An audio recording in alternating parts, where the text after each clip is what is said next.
Hey everybody, this is D Hunter, bringing their action figure review. Today, we're going to look at the McFarlane DC Multiverse Batman vs Superman Dawn of Justice, Doomsday, and Superman 2-pack. This has been a long time coming. Say what we want about the design from Doomsday, no one has ever made a decent figure from this film. I pre-ordered this from the McFarlane toy store. It arrived today, so let's take a look at the package. As you can see, DC Multiverse, Doomsday, and Superman. Here they are, the package. Big giant Doomsday mega figure, Henry Cavill Superman, looks like a total of 6 hands, and the Kryptonite Spear. I see a couple collector's cards, probably display stands in the background as well. Superman and Doomsday from Batman vs Superman Dawn of Justice. Other side, Doomsday and Superman. At the bottom, there is the barcode, if that helps anybody. And in the back, here are the two of them from the film. So with no further ado, let's open them up. And of course, I did get 2 of these packs. One of which to open and enjoy, the other one to keep unopened in my complete Batman-related unopened action figure collection. And I did get the entire bundle from the McFarlane toy store, took advantage of the bundle discount, the coupon code, my Platinum membership discount, and then even after shipping and taxes, it was considerably less than retail. Alright, now that this figure is out of the package, here they are with all their accessories laid out. They both come with a display stand and a collector's card. Superman has a total of 6 interchangeable hands, and the Kryptonite Spear. In this video, we're going to take a look at each of the figures individually. We'll check out their accessories, height, and articulation, and we'll compare them with a bunch of other relevant action figures. Hope you guys enjoy this video. Let's go and start off with the larger one, Doomsday. Before we look at Doomsday, let's check out some of their boring accessories. We have the display stand that we've seen countless times before. Each figure has 2 of those, but you don't really need them. They stand up just fine on their own. And then we have their collector's cards. As you can see, it's an image of Doomsday from Batman vs Superman. On the back side, there is a description. If you want to read that, pause now.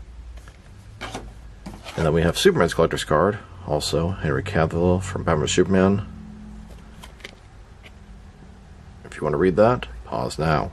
So this is Doomsday. This is from Batman vs Superman, Dawn of Justice.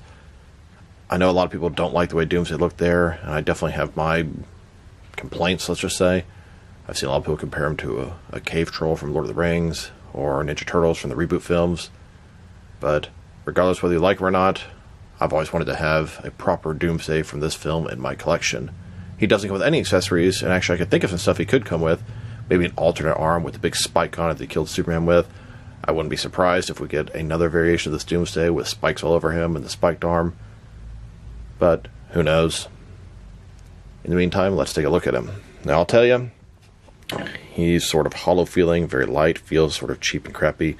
Doesn't look that bad, but I don't know, you kind of know what I mean. Like, I was expecting him to be heavy and dense, and that is not exactly what I got. Now, the paint job definitely could be better. I feel like it should be darker. I feel like the sculpt is there. I mean, look at him. The sculpt is excellent on his head. Range of motion is not very good. But I feel like if someone repainted this guy, he would look amazing. But as it is, he looks a little bit sort of cheap. Still, like I said, I've been wanting this Doomsday from this movie for a very long time. And finally, we have him. One that I've been using, and I'll show you later in the video, sucks pretty bad. Honestly, his face looks pretty good. The nose, the mouth, the teeth, the eyes, all the little sort of weird little details on top. The sculpt is very good. Paint job, I don't know, like all that little blue and gray, I feel like it should be darker and, I don't know, just a little more gritty and realistic. It just looks like a toy. And yeah, it is a toy, but you know what I mean. Single jointed elbow. He has a tiny bit of that sort of spike stuff, but it's from the very beginning when he first showed up. He grew a lot of those as he was taking more and more damage. Single jointed knees. Looks like he only has 4 toes. Kind of interesting. Only has 4 fingers as well. It's a good looking figure. I'm really happy to have him in the collection, but it definitely could be a little bit better, especially for the price. And a closer look at his face and head sculpt. Like I said, I think the sculpt is excellent. I think the face looks great. I just think the paint job doesn't quite do it justice. Now that we've taken a pretty good look at the figure and his lack of accessories, let's check out his height. From bottom to the top of his head, standing about 10.2 inches tall, which can translate to 26 centimeters. He's a big boy, although I feel like he should still be even bigger. And now for his articulation, which I can already tell is going to be kind of limited. So, starting with his head here, He can rotate side to side. That's no problem. He really can't look up anymore. And to tell you the truth, he's kind of feels like he's looking down, which is probably okay next to regular figures. He's looking sort of down at them, but he can only go up and down that tiniest little bit. So really not at all. Really just rotation. Shoulders on a ball joint goes out a full 90 degrees. Now, he doesn't have the butterfly ring. He probably could use it because that gap is pretty noticeable at times. Up, down, around. Single jointed elbow. Goes in a little bit less than 90 degrees with rotation. That sort of offsets the lack of bicep cut, which I support that decision on these larger figures. His wrist can rotate. It's also hinged. His torso is one solid piece. He's got a ball joint in his waist here. Rotate around, forward and back. Pretty good range of motion. Kind of help with the fact that you don't have two joints there. Legs completely does the splits. McFarlane style hip joints. Rotation is pretty much non-existent. The legs go forward about that far. Just kind of watch how it's wrinkling the diaper there.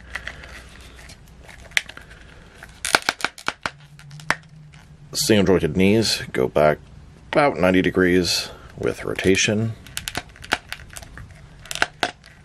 And then his ankle, forward and back, tilt rock, no rotation, that's in the knee, and toe articulation. You can hear how the knee is sort of ratcheted and stuff. That'll sort of help balance him, even though he's not that heavy of a figure. Now let's check him out next to some other Doomsday figures. Here he is next to the only other Batman vs Superman movie Doomsday that I have. And this is actually not in the 6 or 7 inch scale. It's a 1/6 12 inch scale figure. It was part of Mattel's crappy basic 12 inch line. I think it was in a 2-pack with Superman. It's Amazon exclusive or something like that. But I got him because he's really, really large, and it kind of works for a Batman vs Superman Doomsday with your 6 or 7 inch figures. Of course, he looks really basic and crappy. This guy looks a lot better, but I think this guy is scaled a little more appropriately. Here are all the different Doomsday figures that McFarlane has made. They've done 3 so far. They're all mega figures, and I could think of at least 2 other variations of Doomsday they could easily make. The original appearance from Death Return of Superman, and then the one in the sort of containment suit. And here he is, next to McFarlane's Devastator figure. Devastator is basically a Batman Doomsday hybrid from the Dark Multiverse. Then, next to a couple of Mattel Doomsday figures. On the left, we have the Build-A-Figure in their DC Multiverse line, and on the right, I think that might be from the DC Superheroes line. And now, next to Super Doom, I believe this is sort of a Doomsday infected Superman. Here are all of my different Doomsday figures by Mattel, McFarlane. So now let's take a look at Superman. This is Superman from Batman vs Superman. He's in his traditional red and blue suit. He comes with a total of 6 hands and the Kryptonite Spear. This is pretty much a straight reissue from the Justice League version of Superman they made a couple years ago. Unfortunately, they didn't update him at all. So let's take a closer look. Start with his face here. Now the paint job looks like maybe it's a little bit better. Or the old one was kind of pale, like it had makeup kicked onto him. But it is definitely the same sculpt. At least the hair looks very familiar to me. The suit is very nice. The texturing is excellent. The paint job is also excellent. Maybe the blue is a little bit darker than it should be. But it looks very good. I mean, look at that detail. The abs, the texturing. Very nicely done. They replaced his old plastic cape with a cloth soft goods cape with a wire on either side for posing purposes. He does have double jointed elbows, double jointed knees. Some of my issues with him would be the very large ball joints on the ankles, kind of dated, and the wrists as well. The ankles, a little bit more noticeable to me. He does look good. I remember him being maybe a little bit too tall, and the articulation is just slightly clunky, but not bad. A lot of people thought they were going to retool or revisit Superman, but I had a feeling it was going to be a re-release of what came before. At least they added the cloth soft goods cape and a better paint job. And a closer look at his face and head sculpt. It's a little bit soft, but I do see Henry Cavill deep down inside of there.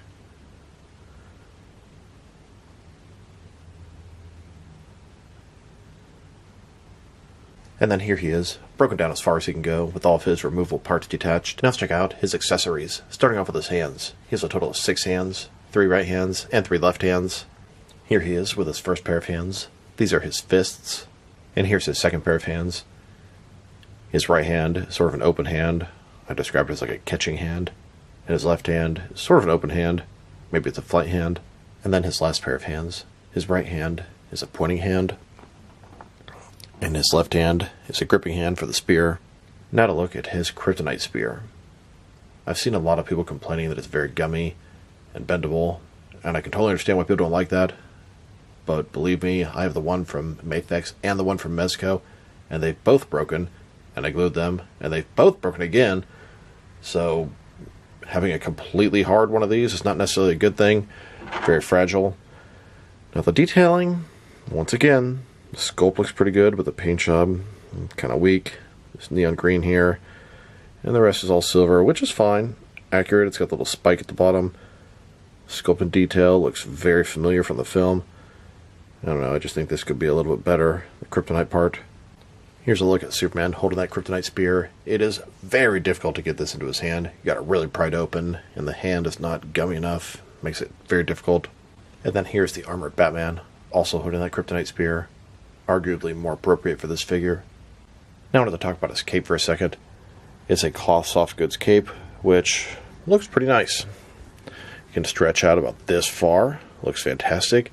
It's got a bendy wire on either side, so you can easily sort of pose it, flowing in the wind from side to side.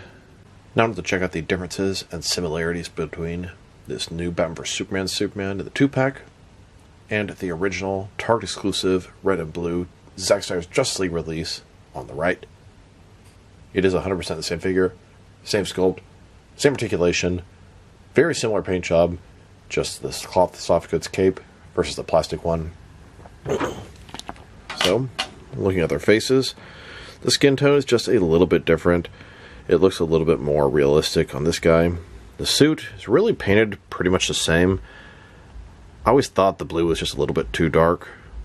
The red is a little bit brighter on his Superman symbol. Everything else is exactly the same. Even the belt, the texturing. The huge difference is going to be the cape. You can see they attached the cloth one. They did a very nice job covering up any of the parts the red one attached to. And it looks very nice. So I appreciate the fact that there's at least something different between the two. There are now 3 different Superman figures utilizing this base body. And whenever I find the Platinum Chase version of this Superman, the False God statue version, there will be a 4th. Now that we've taken a pretty good look at the figure and his accessories, let's check out his height. From bottom to the top of his head, standing about 7.3 inches tall, which can translate to 18.5 centimeters, and for his articulation. Keep in mind, this is like a 3 or 4 year old figure, pretty much just re-released. Starting with his head, you can rotate side to side, you can hear it's very, very tight. You can look up, not too much, down a good amount. It's unfortunate he can't look up more. That would help him get into a flight pose, which is not too bad, but it'd be nice if he could look just a tiny bit further up. Can't tilt his head from one side to the other. Shoulders, not a ball joint, also very tight. Goes up more than 90 degrees. Up, down, around. He's got this butterfly ring between his shoulder and chest. Increase the range of motion and cover the large gap that would be there. Bicep cut only goes about this far. Double jointed elbows. Everything's really tight on this guy, but that will loosen over time. His wrist can rotate, and it's hinged as well. Ball joint his torso. Rotate around, forward and back. Another one in his waist. Rotate around, much tighter than the torso, forward and back just a little bit. Between the two, very good range of motion, but a lot more in the torso than the waist. Legs, they go out about this far. McFarlane style hip joints. Rotation is pretty much non-existent. Legs go forward about that far. Back not at all. Double jointed knees. And his ankles with those giant, hideous ball joints. Forward and back. Rotate. Tilt rock. And toe articulation. Now let's check them out. Next is some of the McFarlane Superman figures.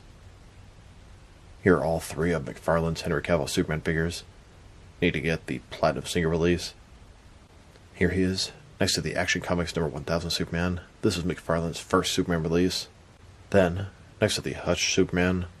And now, with the Page Puncher Superman. Here's his Henry Cavill Superman, next to the Batman The Dark Knight Returns Superman. Then, next to the Page Puncher Armored Superman. Here's every single McFarlane DC Multiverse Superman figure up to this point. Looks like I have one more to add to the collection, and then the Platinum Chase variant's going to get another one, and the next Superman I can think of they're going to release is part of the Justice League Task Force Build a Darkseid wave. Here he is, next to a few other Henry Cavill Superman figures in the red and blue outfit by Mezco, Mafex, and Mattel. On board the crashed Kryptonian vessel, Lex Luthor is making this sort of hybrid clone of General Zod, making his own version of Doomsday, his own Kryptonian monster. He's bragging to Superman about his plans. God meets man meets God, man becomes God, blah blah, whatever. At this point, Doomsday is birthed. First thing he does is kill everything in sight. First thing he sees is Lex Luthor. Superman, being the selfless character that he is, even after Lex Luthor tried to kill his mom, immediately jumps between them and saves Lex Luthor's life, starting this big, epic battle between Superman and Doomsday. Superman and Doomsday, they fight and they fight and they fight in the streets of Metropolis, causing destruction and havoc all around. Doomsday seems to be invincible. In fact, he seems to be getting stronger, everything they're throwing at him. Superman and Doomsday take the fight up into space. The US military decides to nuke them both. Superman ends up looking dead, deathly and decrepit like a zombie. After Superman is out of the equation, Batman takes it upon himself to try to take out Doomsday, brings in the Batwing, lures Doomsday all the way back to Metropolis, where he knows the Kryptonite Spear is. He knows there's a harbor that's abandoned, and there will be few casualties.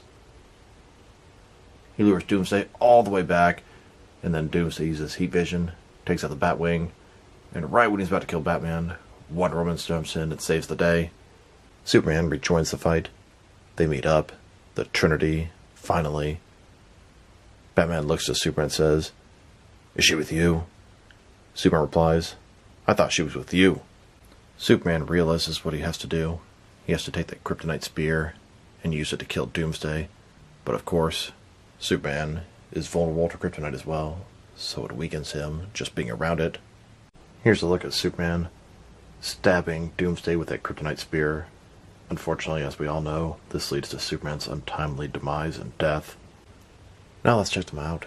Next is some other action figures, starting off with some other McFarlane DC Multiverse figures. Here's a look at all the different McFarlane Batman vs Superman figures. We have Wonder Woman, Nightmare Batman, Doomsday, Superman, Batfleck, and Armored Batman.